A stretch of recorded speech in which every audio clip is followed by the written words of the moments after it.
if ministry doesn't touch lives, what is it there for? If it's not helping people to pursue a relationship with God and pursue eternity, then what's it there for? So I think any ministry involvement that I have where I can see it touching the life of an individual, that's a massive part of the motivation that keeps me going.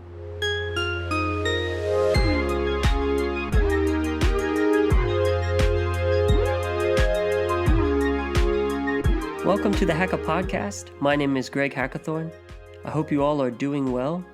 Today we are joined by a very good friend of mine that is sure to be a blessing to you. Greg Willmott is the youth pastor of the Pentecostals of Sydney. He is also the youth president of National Youth Ministries, which is part of the United Pentecostal Church of Australia, the youth department. He is a wonderful preacher with a passion for the things of God and the next generation. I always enjoy chatting with him about all kinds of stuff, everything from sports to politics to basically anything. We're very good friends. But I especially like to talk to him about the things of God. And I know you will enjoy this conversation. So without further ado, let's get to our conversation. Welcome to the podcast. Thank you for joining me today. Thank you, brother. Really appreciate the opportunity to be here with you. Great friend, and who would have thought that we'd be here today talking on a podcast? I certainly never saw it coming. Yeah, and also via Zoom, even though we live in the same city. Yeah, I've become an expert on Zoom though, so you've caught me at a good time. I can imagine being a salesperson in the corporate world. You're just living on Zoom. It. That's right, absolutely, brother. But no, great to be here. Well, you've had a pretty solid week. You were licking your wounds after the first two Origin games. New South Wales getting it done, you dirty Queenslander. You've had a great last week with you guys sneaking out Game 3 and then getting the Olympics. Who would have thought? Brisbane Olympics 2032. Well, I must say that for the listeners that aren't aware, I actually messaged Brother Greg about 2 weeks ago saying there's a word on the street that Queensland's getting the Olympics, and he categorically denied it. And so when I saw the official statement, I could not send it fast enough. So that was enjoyable for me. I said there is zero chance it's going to Brisbane. And then you sent me the thing last night. I was like, this cannot be true. So, no, it's going to be great. I'll certainly be up there. And, I'm sure it's going to be a great time and nice warm weather. And I also think there's probably a good opportunity for Brisbane to be the capital city following the Olympics. So stay posted on that. It's going to be very exciting. Yeah, call me a hypocrite, but I will definitely be up there as well. No way I'm missing that. For sure. For sure. Well, we highlighted a bit that you are from Queensland. You're from Brisbane. And I just wanted the listeners to get to know a bit about your story, about your background. I like to start out these conversations with the guests talking a little bit about where they come from, and just so people have an idea of the sort of worldview that they're bringing to the table. Yeah, for sure, brother. Well, as you alluded to, I originally am from Queensland. I grew up in basically two parts of Queensland. Fortunately, my parents separated when I was very, very young, only a few weeks old. And following that, my father settled down in the Sunshine Coast, which is about an hour's drive from Brisbane. My mother was in the capital city in Brisbane. So for the first sort of 18 years of my life, I was essentially living between Brisbane and Sunshine Coast. I went to school in Brisbane, both primary school and high school, but would travel to the Sunshine Coast on the weekends. So I felt like I kind of lived on a freeway growing up. And, even though obviously parents not being together wasn't ideal, they're both very supportive and, maintained a good relationship with them. So, I grew up essentially with my mother and two sisters at home with me. Two older sisters, went through, schooling, primary school, and high school there, always extraordinarily active, involved in sports, which we may discuss a little bit later. But I really enjoyed, growing up in a beautiful part of the world up there. Obviously, and again, I'm sure we will discuss this, I was never really exposed to church or the things of God growing up. And so essentially, my formative years were sort of absent faith, absent the house of God, absent church, but certainly very, very busy, very actively involved in sports and music and academia. And so, I suppose in summary, it was an active, busy upbringing, travelling essentially across southeast Queensland between my parents. So yeah, I suppose that's probably what I'd say. So your dad, what did your dad do for work? I think you told me he was a principal. Yeah, my father was a principal of Caboolture High School. It's a high school sort of halfway between Sunshine Coast and Brisbane. And my mother, she was, after my parents separated, she put herself through university. Oh, wow. While working a job, and she eventually secured a job at Griffith University. So, she had an extraordinarily busy, 15, 20 years of raising 3 children while working on her own, no support essentially. Wow. So yeah, that's, my parents, both worked full time, both educated people. But yeah, I suppose in that regard, they set a good example in terms of education and working. Yeah. Yeah, it sounds like education is a big deal in your family.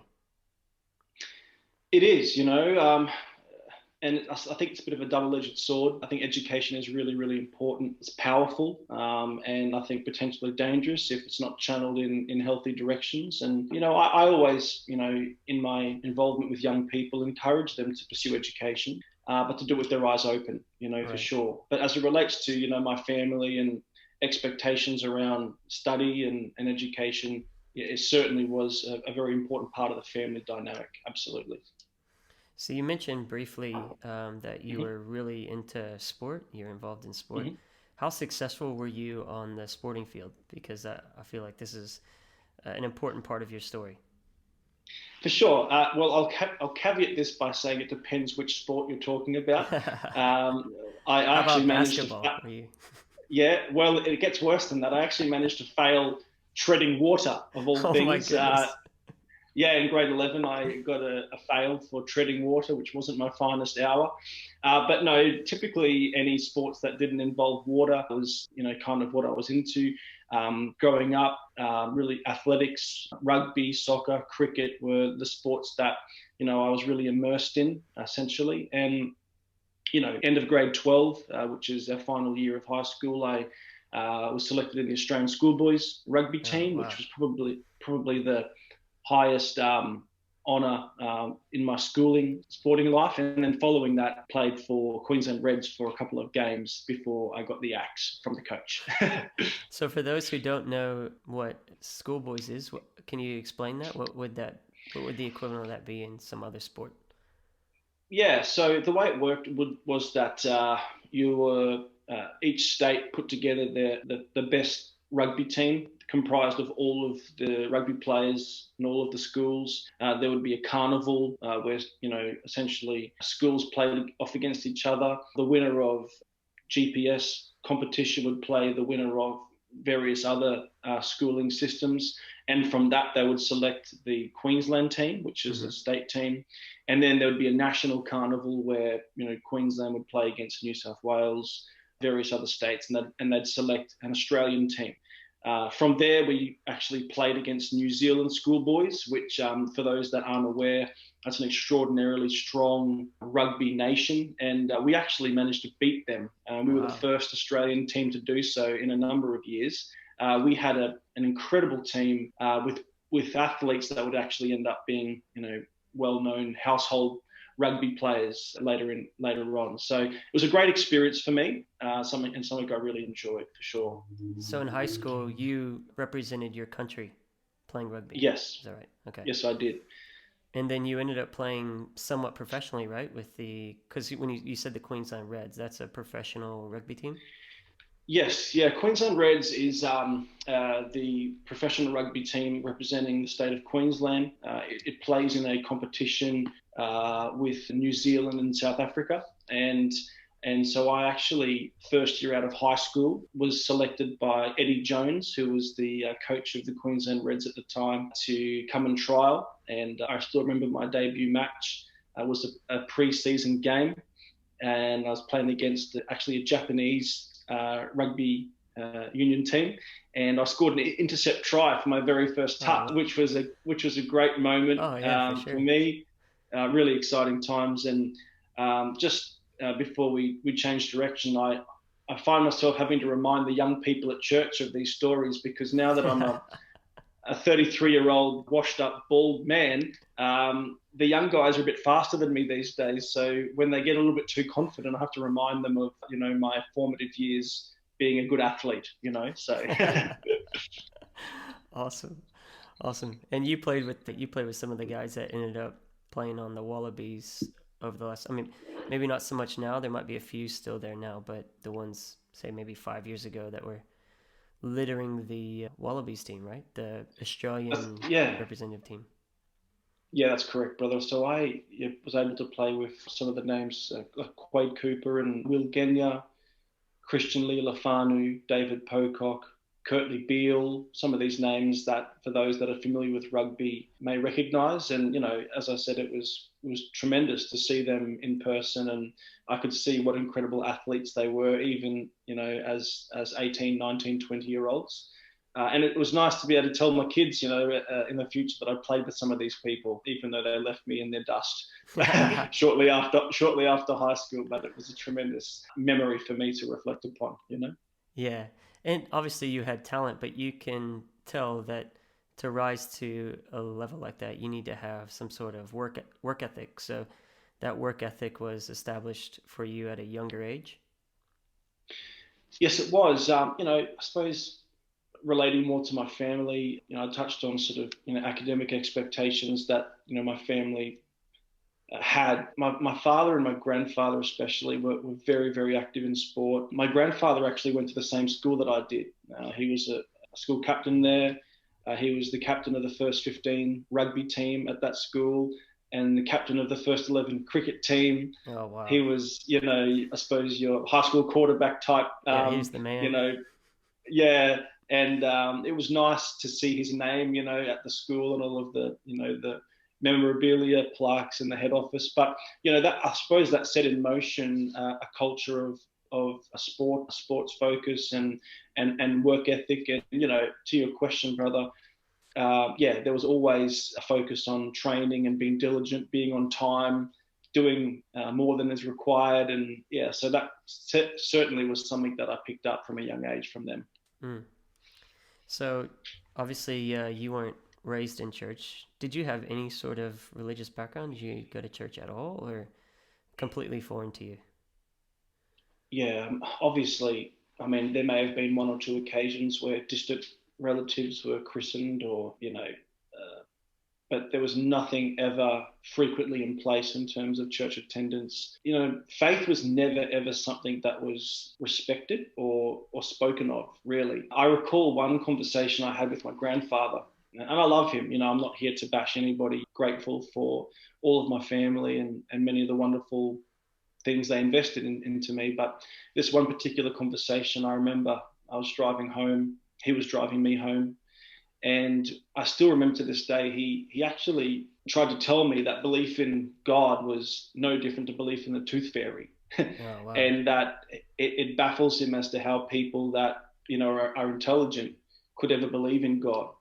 And I would have been not even 10. And I still remember that conversation Wow, where, you were 10. yeah, and I still remember to this day that conversation where, he conflated those two things, and it stuck with me. Certainly now as I've been a person with faith. Mm. So would you consider it a atheistic upbringing or more agnostic, as in, just didn't really consider it, or actively against the idea of God? Yeah, that they were the atheists. There's wow. a firm belief that God doesn't exist. Now, I suppose one little caveat to that would be on my father's side, it was definitely firmer. They were probably more aggressively anti-faith. My mother, I would probably say potentially more agnostic. And I'm pleased to say in more recent years, she's actually attending a church and she believes in God now of That's more awesome. recent years. But yeah, growing up, it was largely God does not exist, and belief in God is to say that you don't have intelligence. Hmm. Yeah. So with the upbringing like that, and also the success that you were experiencing on the sporting field and the direction your life was going, how in the world did you end up in a Pentecostal church? How did you end up in that church in Brisbane all those years ago? Yeah, it's a great question. And when I look back at it, it's actually incredible that, the belief system I had as an adolescent, I would somehow end up here in faith and so involved in the work of God. It all began when I finished school. I didn't know what I wanted to study. So I took a gap year and I studied personal training. So I became a personal trainer. And with that, I got a job at Fitness First, which is a gym up in Brisbane. And I remember I would have been there for a few months, and there was a young lady, I won't mention her name. She got a job at the gym. And, I was a single man, and I thought she was, quite attractive.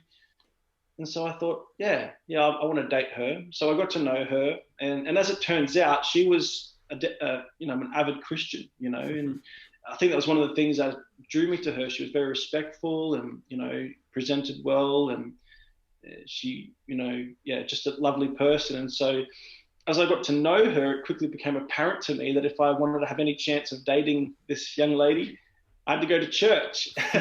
So I still remember it was in April, a Sunday in April in 2007, that I decided to go to church to prove to her that I was worthy of getting a date. And so I put on my best nightclub clothing that I had. It may still have smelt like alcohol because I probably went out the night before, and I went to that church. And what actually happened was, fast forwarding 6 months, the relationship didn't work out.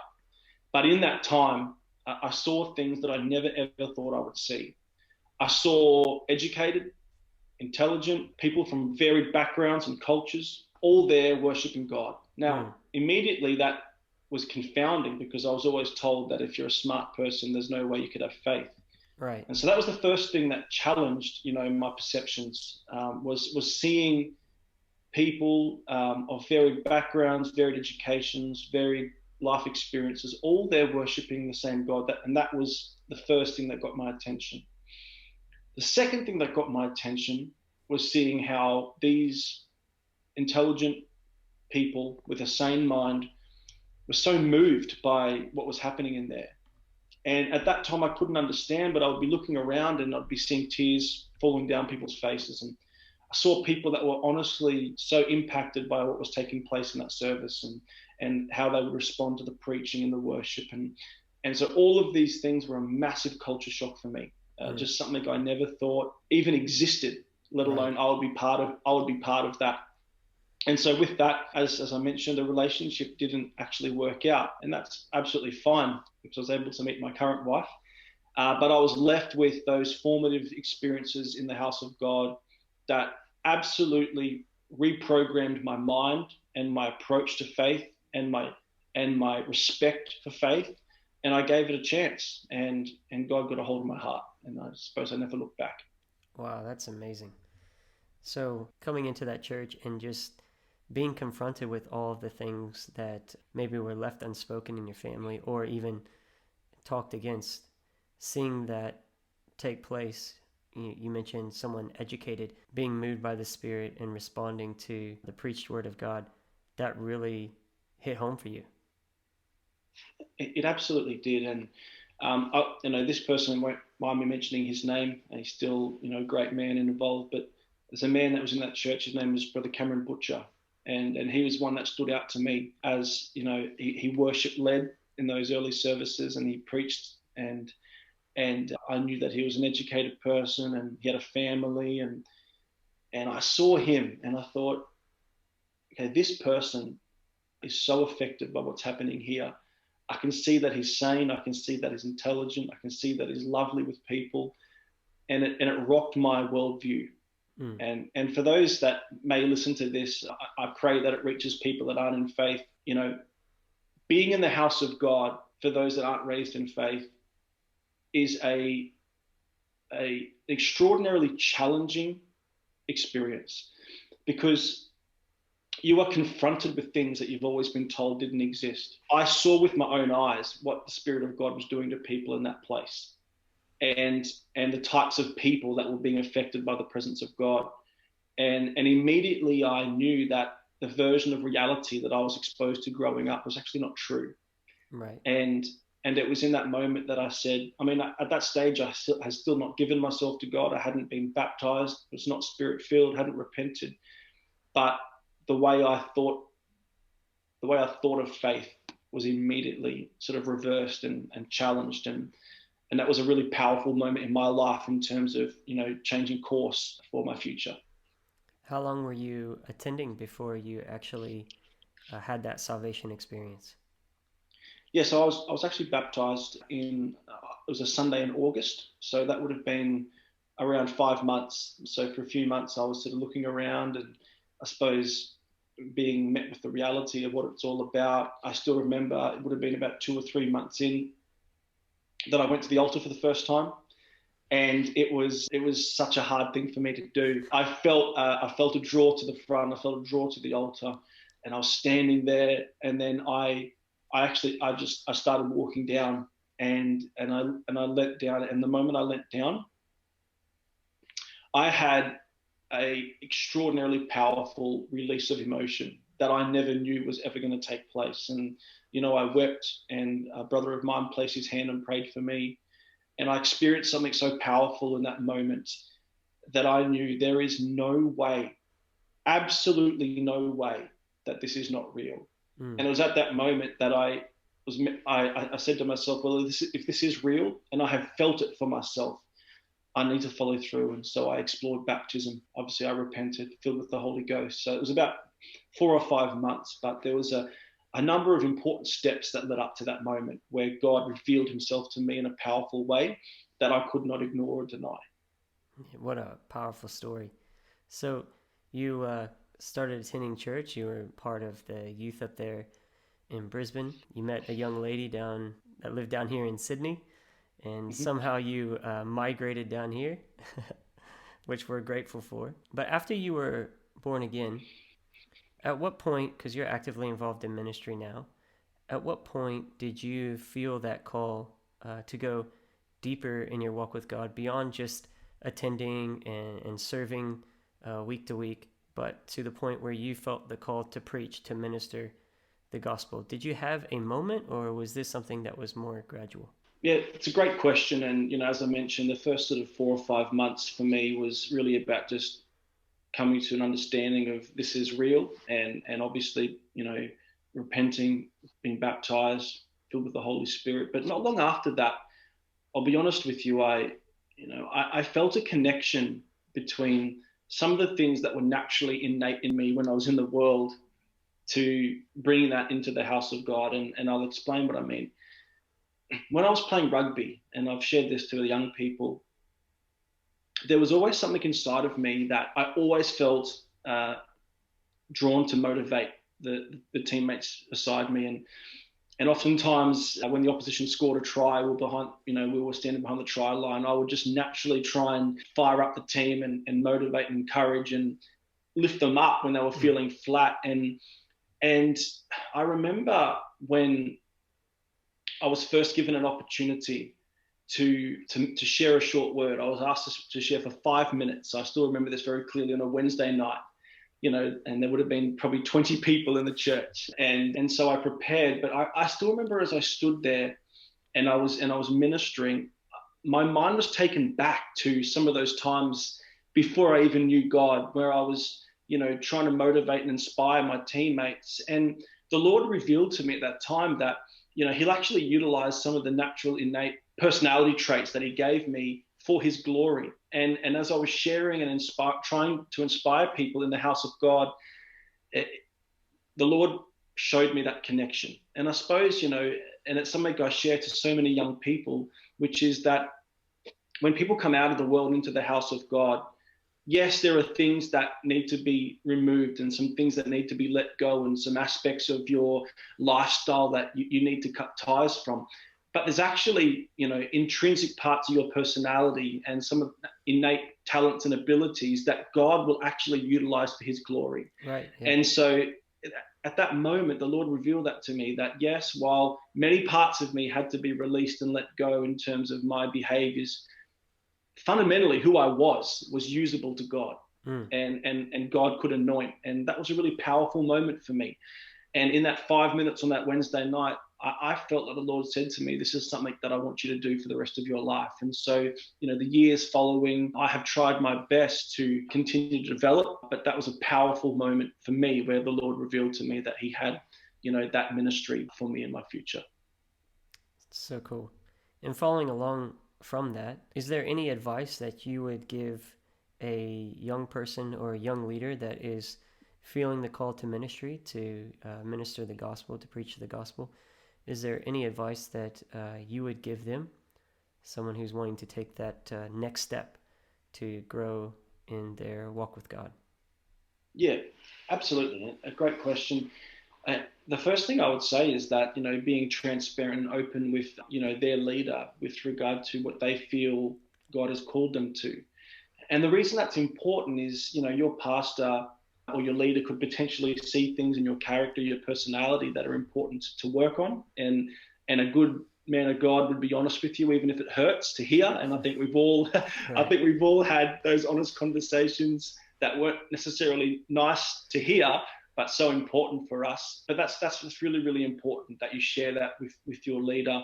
I still remember when I shared that with my pastor, Pastor Harvey, for about probably 2 years. I remember I would listen to his sermons on a Sunday, and I would ask him to send his notes to me. And what I would do is, and I did this for a good couple of years, is I would carefully study the notes while he was preaching. And I learned kind of how he and his incredible style was able to flow in and out of his notes. And I would see when he was in his prepared notes and when he was out. And I got a feel for how, an anointed preacher is able to mix that perfect blend of preparation and God's anointing and find that sweet spot. And, so as I said, you connect with your pastor, learn from him, absorb from your leadership. And the final thing I'll say for a young person, especially that feels a call to God, a call to the ministry, is, you've got to remain grounded. And this is especially important for people, I think, that have natural ability and talent.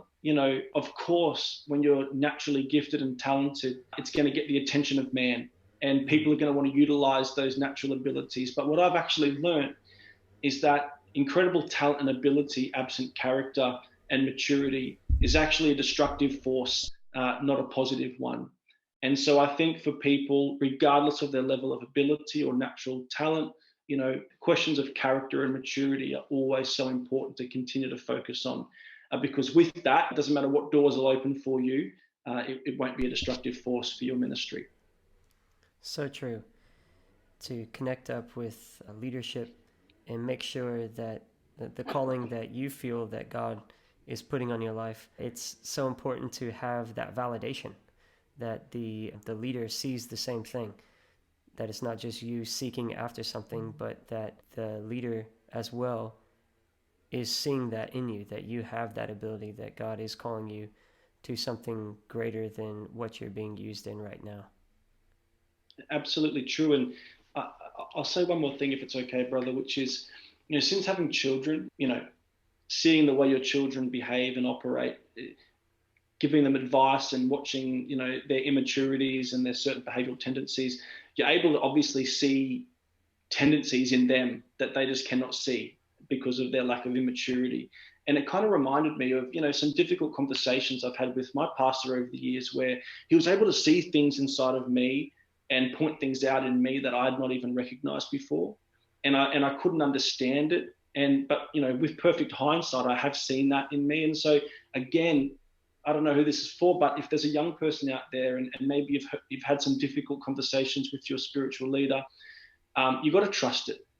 Even if you don't understand it, trust it. And as you grow and mature, you'll actually see that it was actually probably what you needed to hear at that time. So we've all been there before, but it's so important for young people to really receive from their leadership what they're being told, because again, they'll often see things that you can't see in yourself. So good, so good.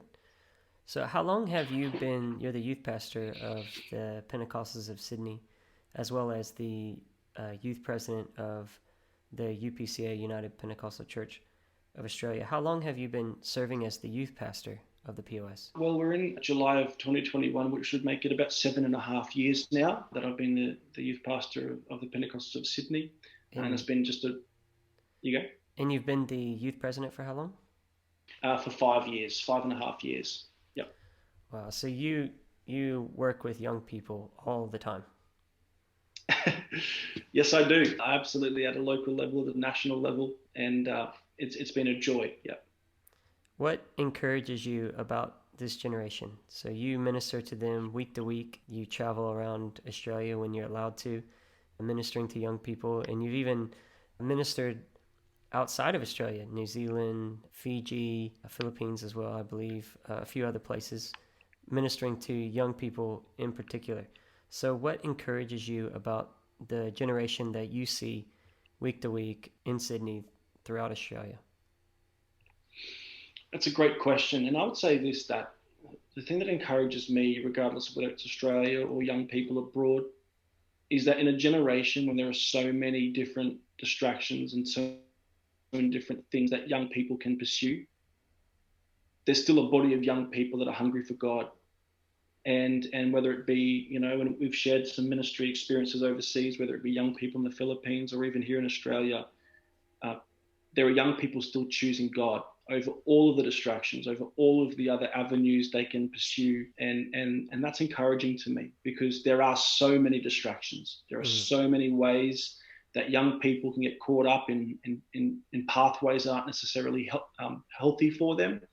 But there is still a body of young people that are hungry for God. And the other thing I'll say in terms of what encourages me is just how creative young people are with how they connect with other young people. We had a small groups Bible study on Friday night. For those that aren't aware, we're in lockdown at the moment, and we had 2 sort of corporate services where it was streamed from the church. And so we thought it would be time to do a small group Bible study. And so that's what we did. We had each of the committee members with a group of about 8 to 10 young people.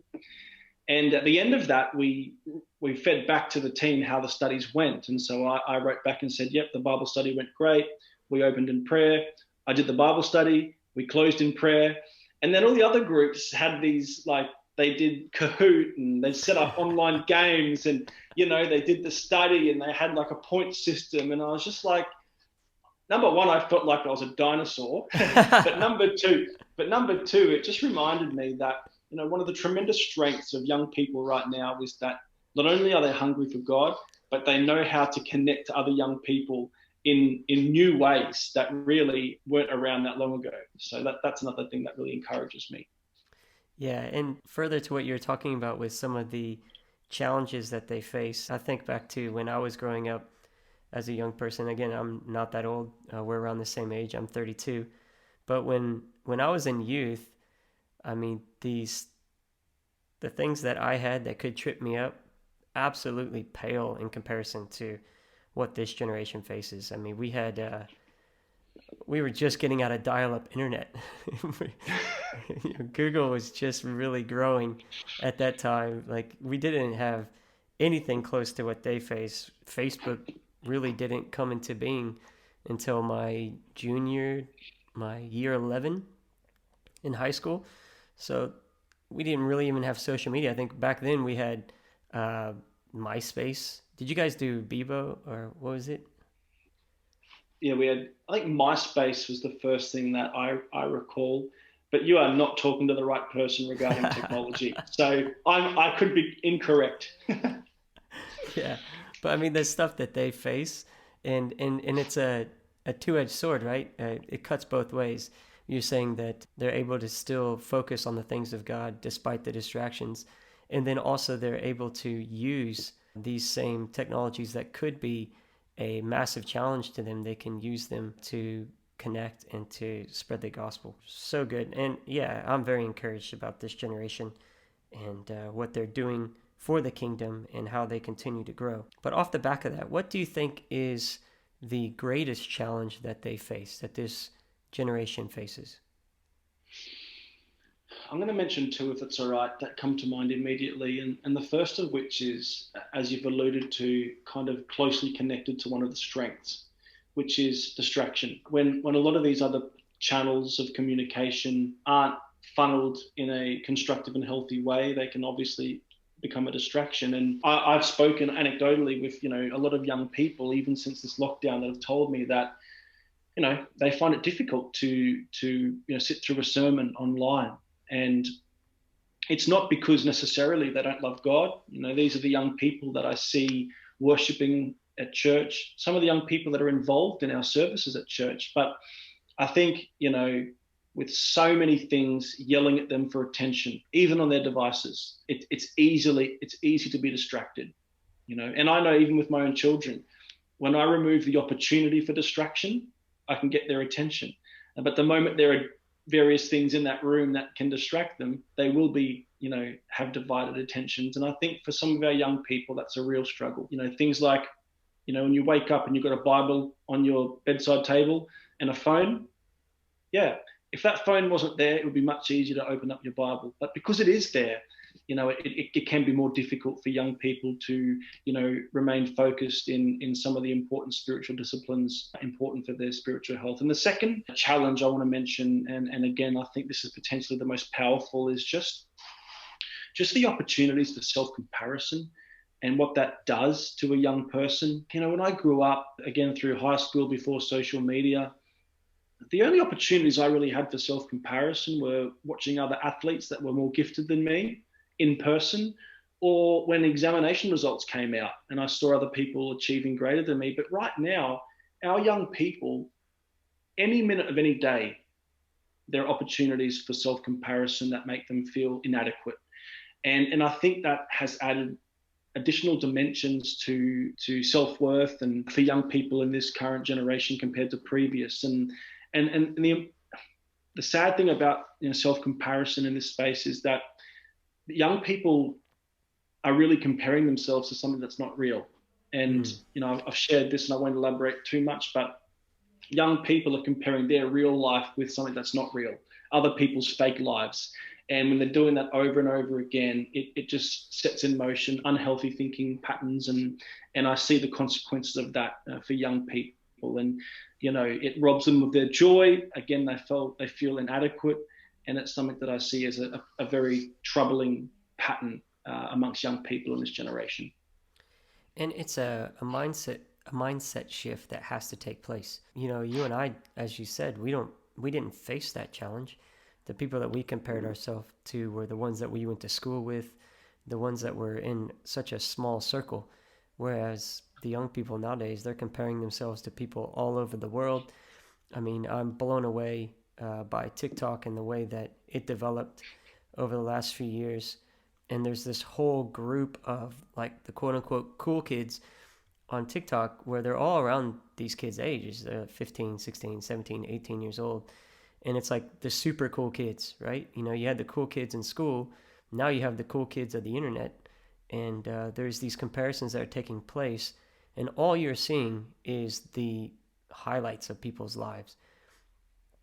It's so hard for us to shift our mindset, especially for young people who have grown up in a society that is saturated with social media, to understand that you're only seeing people's highlights. You're not seeing their real life.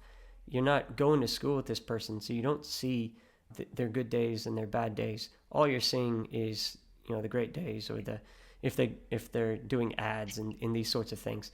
So it's so important that young people pray and ask God to help them to guard their mind, help them to renew their mind and think afresh when they approach social media, and understand that the struggles that you're facing, the kids that you are seeing on TikTok, the kids that you're seeing on Instagram, they're facing the exact same struggles, probably even worse, because they're not filled with the Spirit of God.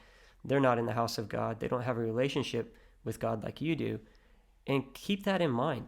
Don't think that the people that you see online, that their lives are perfect. They're far from perfect. And I'm just going to elaborate on that really quick. Sorry to take so much of your time, but there was this couple. TikTok has this thing. It's on Instagram as well, but there are these like it couples that everyone follows, and they say, oh, how cute they are and how great they are.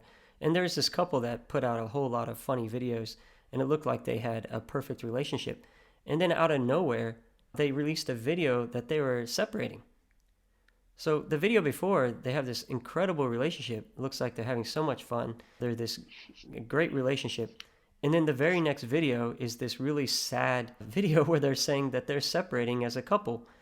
And people were commenting, I was like, is this a joke? Is this real? Because all they're seeing is these 1 minute, 2 minute clips of these people's lives, thinking that their life is perfect, not realizing that they're only doing that to push content out online so their followers will see them and interact with them, and they'll make money. I mean, that's how you make money nowadays. You create content. It's true. And I'll just say that, like, that example you gave is just the perfect picture of exactly what this is, which is it's not always the reality. And for young people, I'm not against, these different forums, but I think it's important they go into it knowing what it is and what it isn't. And the way that they measure their life against what they're looking at is so critically important. It is sad. I think we've arrived at a time where, I was saying to my wife recently, I don't want to derail this, but just the ability to enjoy a moment without other people having to see you enjoying that moment is gone. When I was 15, if I was looking at a breathtaking sight, I would look at the breathtaking sight and enjoy it for what it is. Right. Whereas I feel like now we've crossed that threshold where for young people, it's actually more important that other people see them enjoying something than them just enjoying it for what it is.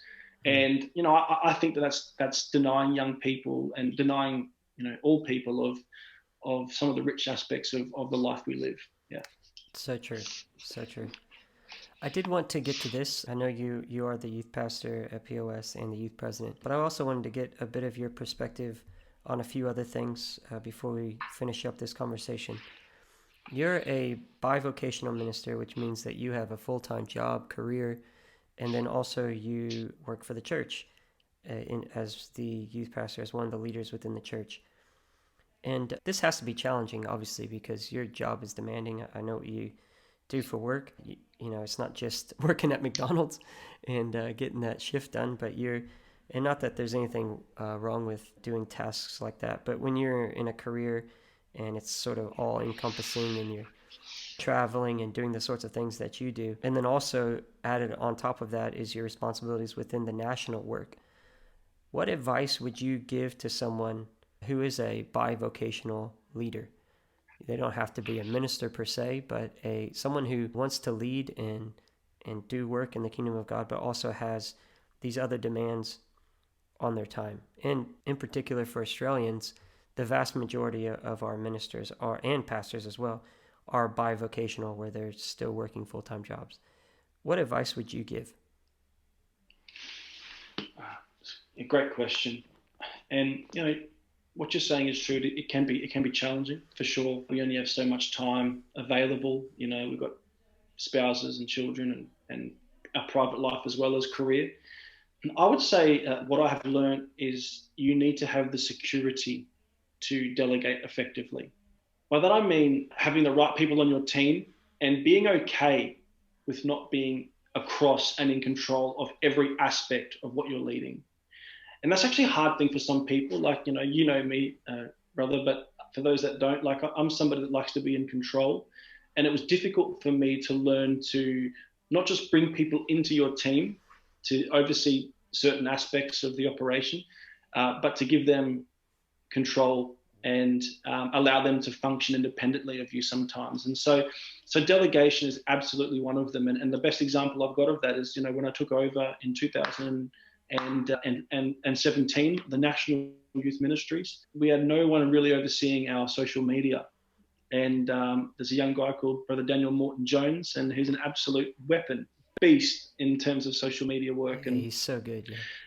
He's incredible, and he's revolutionized that department in so many ways. And had I have not had the security to allow him to have some autonomy in that work, then the incredible work that he's done would not have taken place. So it would have stifled his development, but also the department as well. And so first piece of advice is do not be afraid to bring people into the team to oversee certain aspects of the ministry.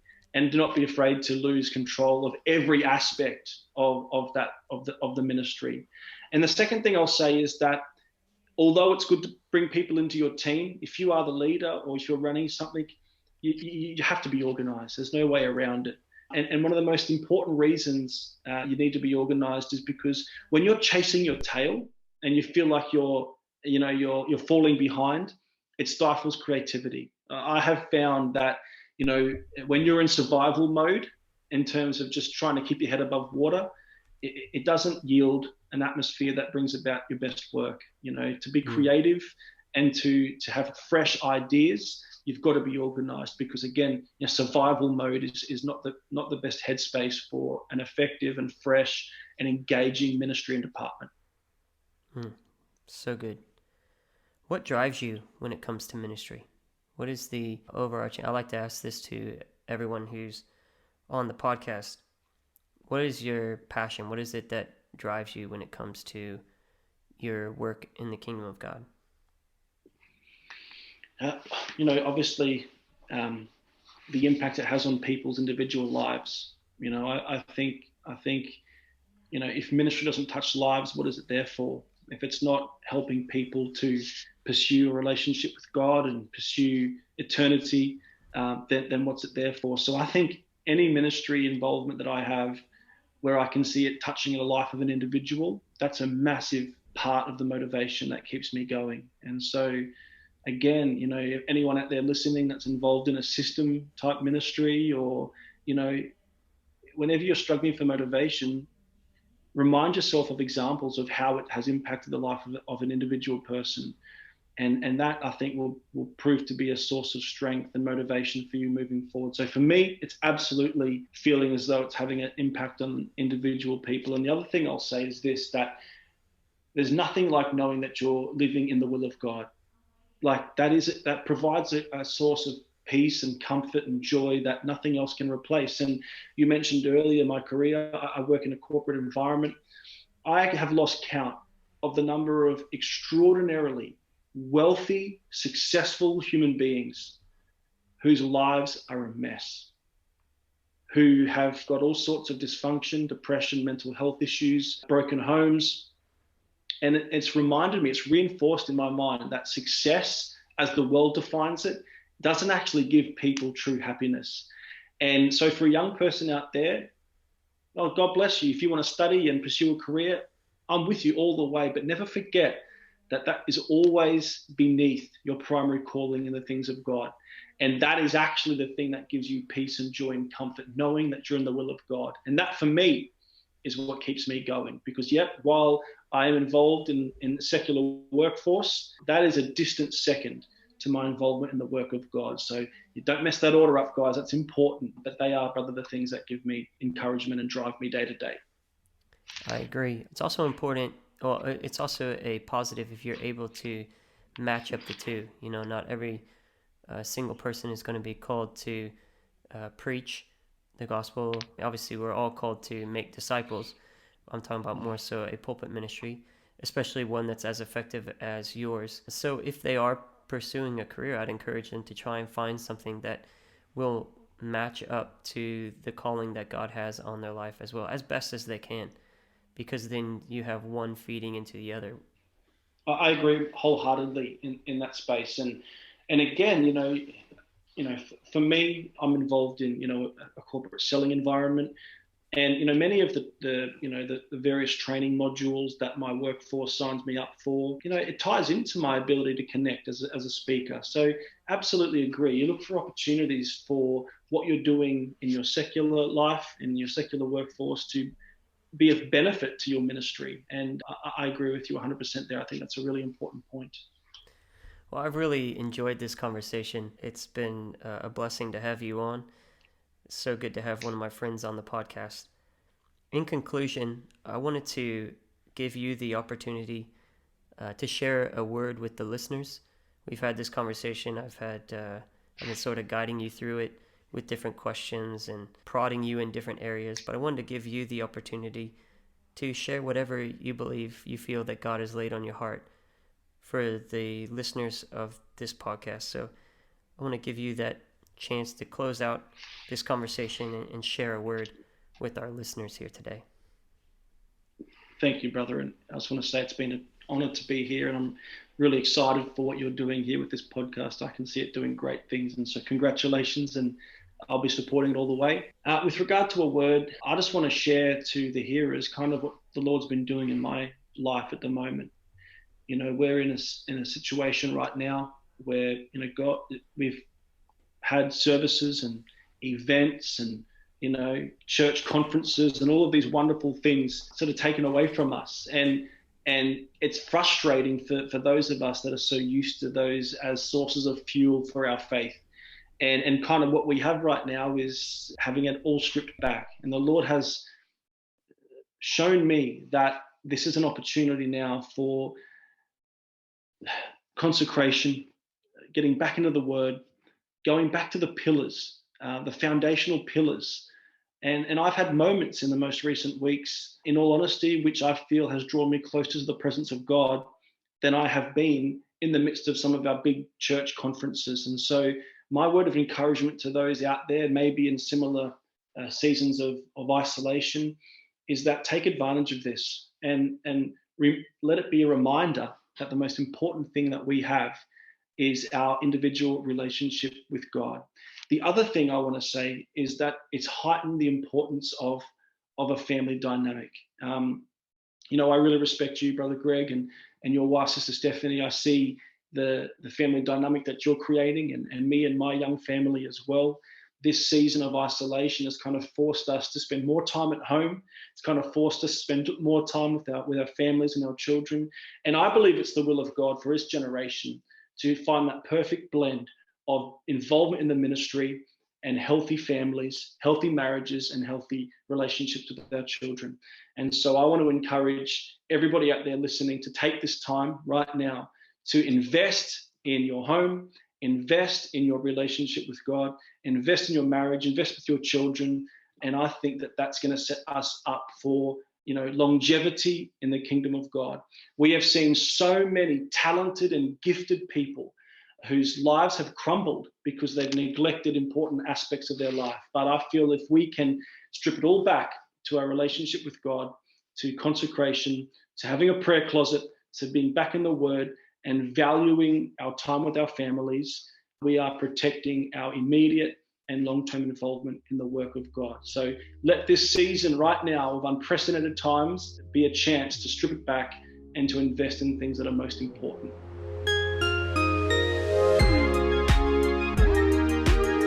That was a great conversation with my friend.